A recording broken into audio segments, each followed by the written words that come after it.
Halo guys, Assalamualaikum warahmatullahi wabarakatuh. Kembali lagi di channel saya, Diari Bansos. Sahabat YouTube, bagaimana kabarnya hari ini? Semoga sahabat YouTube semua dalam keadaan sehat, tambah rezekinya, dan tentunya semakin sukses.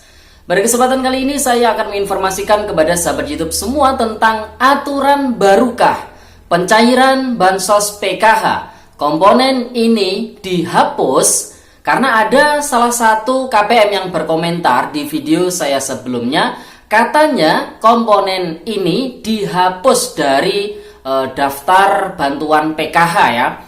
Nah, update pencairan Bansos PKH BPNT beras tahap ketiga besok di tanggal 4 Juni tahun 2023. Nah, kira-kira update-nya seperti apa? Untuk mengetahui jawabannya, simak terus videonya.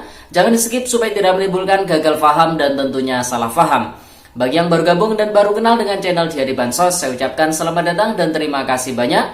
Saya mohon bantuannya kepada sahabat YouTube semua untuk terus mendukung channel Diari Bansos dengan cara like, share, komen, dan tentunya silakan di-subscribe channelnya, aktifkan notifikasi loncengnya supaya sahabat YouTube semua tidak ketinggalan di video-video terbaru dari channel Diari Bansos ini. Dan silakan di-share ke grup-grup media sosial sahabat YouTube semua apabila video kali ini bermanfaat.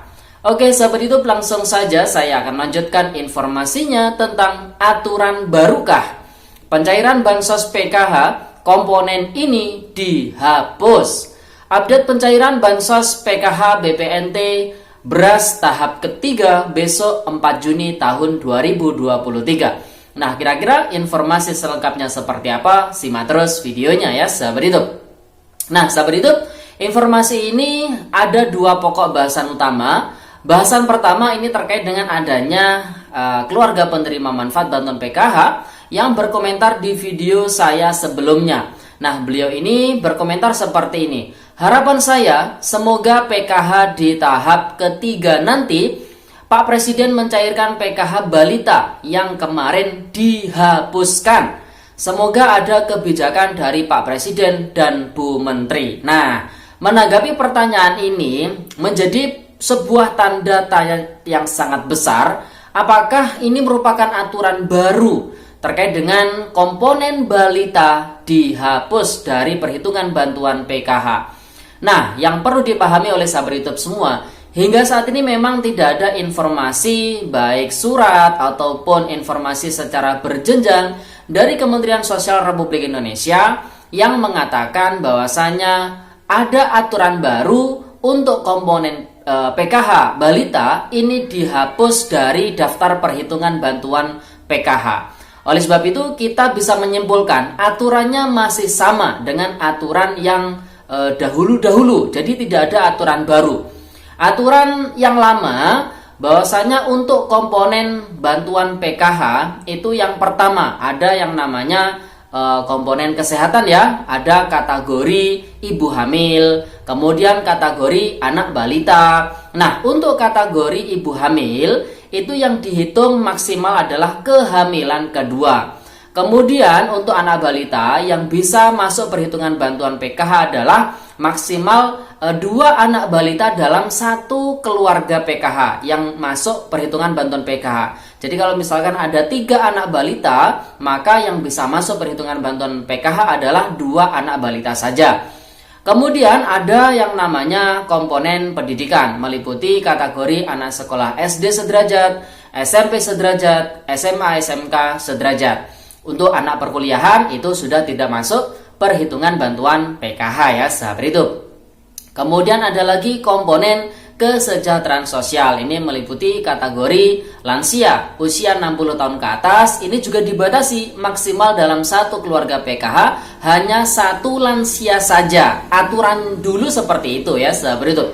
Kemudian selain ada kategori lansia usia 60 tahun ke atas, ada juga kategori disabilitas berat. Ini juga sama dibatasi maksimal 1 orang disabilitas berat dalam satu keluarga PKH. Dan dalam satu keluarga PKH tersebut yang bisa masuk perhitungan bantuan PKH itu hanya 4 anggota keluarga dengan perhitungan bantuan terbesar atau tertinggi, mulai dari ibu hamil, anak balita, kemudian lansia, disabilitas berat, kemudian anak sekolah SMA, SMP, dan yang terakhir adalah anak sekolah SD ya. Seperti itu urutannya seperti itu. Nah, sepemahaman saya, apabila ada di pencairan mulai tahun 2023 ini ya, mungkin di tahap pertama, tahap kedua, mungkin ada anak balita yang tidak masuk perhitungan bantuan PKH. Jadi solusinya begini, pastikan dulu apakah si anak balita tersebut sudah tercatat aktif dan sinkron antara Dukcapil daerah hingga Dukcapil pusat. Jadi NIK-nya itu apakah sudah aktif atau belum ya.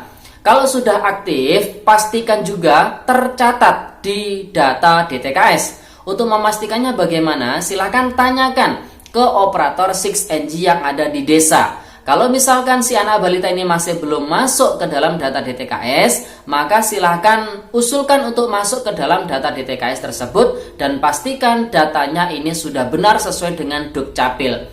Nah, kalau itu semua sudah dilakukan ya, ditunggu hingga nanti proses updating ataupun proses tarik data DTKS 6NG dari daerah hingga ke pusat, hingga ke Pusdatin ya sahabat YouTube. Jadi langkahnya seperti itu. Nah, selain itu ada juga pembatasan bahwasanya untuk anak balita ini berbagai macam teori yang kita dapatkan karena tidak ada surat yang berjenjang, sehingga di kalangan para pendamping ini ada timbul sebuah perdebatan, di mana perdebatan ini terkait dengan adanya komponen balita tersebut. Jadi ada yang mengatakan apabila ada anak keluarga PKH itu maksimal sudah ada anak 2 nih ya, anak 2 ini sekolah semua, SMP, SMA misalkan. Kemudian ada anak balita. Nah, anak balita ini tidak masuk perhitungan karena yang dimaksud perhitungan bantuan PKH untuk anak balita itu maksimal yang bisa masuk adalah 2 anak balita. Jadi anak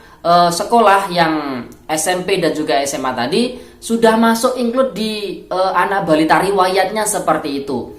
Nah, ketika ada anak balita baru itu tidak masuk perhitungan bantuan PKH. Itu ada salah satu teori dari kalangan pendamping seperti itu, ada teori seperti itu. Namun kalau pribadi dari saya ya sahabat YouTube channel dari Bansos, bahwasanya tetap untuk anak balita itu kenapa tidak masuk perhitungan bantuan PKH, karena mungkin terkendala di data Dukcapilnya atau di data DTKS-nya. Jadi ada di 2 data tersebut kuncinya. Jadi ini harus di cross check benar-benar. Kalau misalkan semuanya sudah oke, insya Allah ya sahabat YouTube, asalkan sesuai aturan itu tadi, yang bisa masuk perhitungan bantuan PKH maksimal adalah 4 orang anggota keluarga saja. Kalau misalkan lebih dari itu ya tidak bisa. Untuk pencairan sebelumnya, contoh nih untuk lansia, aturannya 1 orang lansia, tapi juga ada 2 lansia yang terhitung semuanya ya. Jadi saat ini memang masih belum ada surat yang resmi yang mengatakan terkait dengan komponen balita itu dihapus. Namun keyakinan kami untuk komponen balita itu masih ada perhitungan, masih ada tercatat di perhitungan bantuan PKH. Jadi kalau misalkan tidak masuk perhitungan bantuan PKH, pastikan data Dukcapilnya dan data DTKS-nya apakah sudah sinkron atau belum ya sahabat YouTube. Nah, itu ya informasi yang pertama. Kemudian informasi yang kedua, ini terkait dengan update pencairan ya sahabat YouTube. Untuk besok PKH BPNT Bansos Beras tahap ketiga tanggal 4 Juni tahun 2023. Sesuai yang saya informasikan sebelumnya, bantuan PKH BPNT ini yang cair.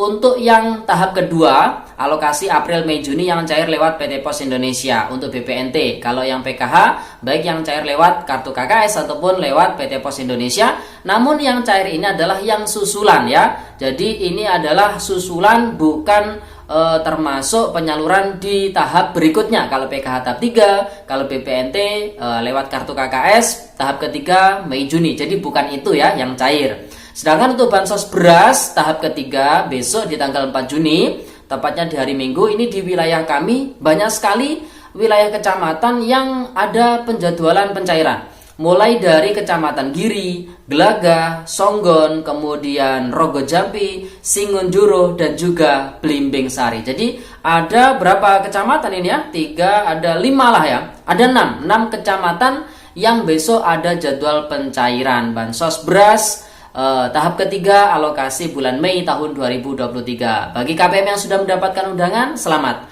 Bagi yang masih belum mendapatkan undangan, harap bersabar. Semoga ada proses penyaluran berikutnya ya. Oke sahabat YouTube, itu informasi yang bisa saya sampaikan pada video kali ini. Semoga videonya bermanfaat dan sampai jumpa di video Diari Bansos terbaru berikutnya. Sekian, terima kasih. Salam PKH. Wassalamualaikum warahmatullahi wabarakatuh.